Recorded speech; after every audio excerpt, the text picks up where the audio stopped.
I've got a little bit of a guilty confession to make now. Confidence and Paranoia is probably my least favourite episode of the first season.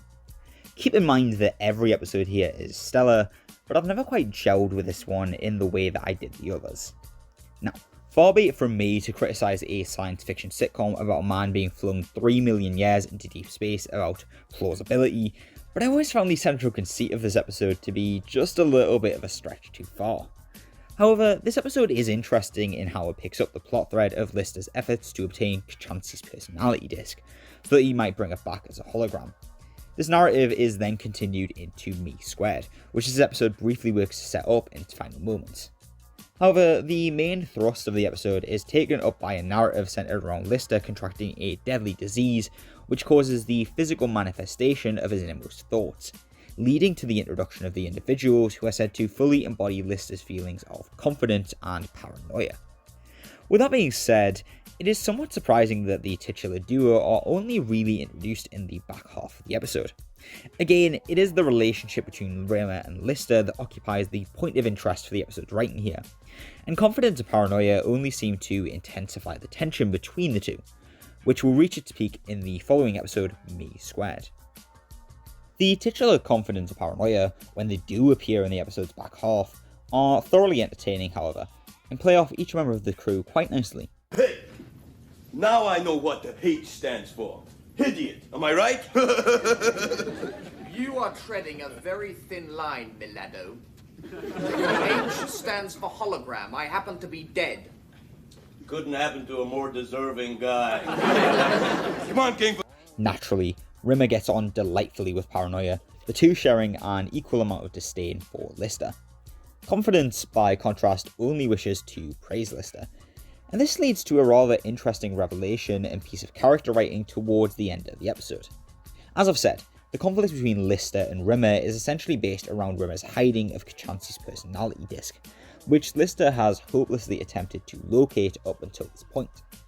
But as Confidence pushes Lister to really consider just where exactly Rimmer would hide such a thing, Lister discovers that he knows exactly where Rimmer would hide the disc. It's a wonderful little moment that demonstrates just what Lister actually is capable of when he sets his mind to it, when he has someone in his corner. But the sorry and sad thing is, marooned in deep space, he very rarely has anybody behind him to bring out the best in him. As Rimmer rocks later in the episode, confidence and paranoia are merely symptoms of his illness that cannot be sustained if Lister wishes to get better, and the two end up devouring themselves. Paranoia is murdered by Confidence, who then, in an act of supreme conviction, removes his own space helmet in order to demonstrate the lack of danger in doing so. Confidence is, of course, mistaken and explodes immediately. The episode ends with Lister retrieving Chansey's personality disc, and with Rimmer asserting that the disc will bring him nothing but unhappiness. The disc, of course, is not Chansey's at all, but Rimmer's. Lister now being forced to share the ship with another identical copy of Arnold Rimmer. Confidence and Paranoia also features one of my favourite interactions between Lister and Rimmer, one that demonstrates that there is a complexity and an empathy present in their relationship, that it doesn't solely amount to incessant bickering and verbal fencing. After Lister collapses in the halls of Red Dwarf at the beginning of the episode, Rimmer attempts to enlist the cat's help in order to carry him to the sickbay, being physically unable to do so himself. Quick, Lister's fainted. He needs help. Quick!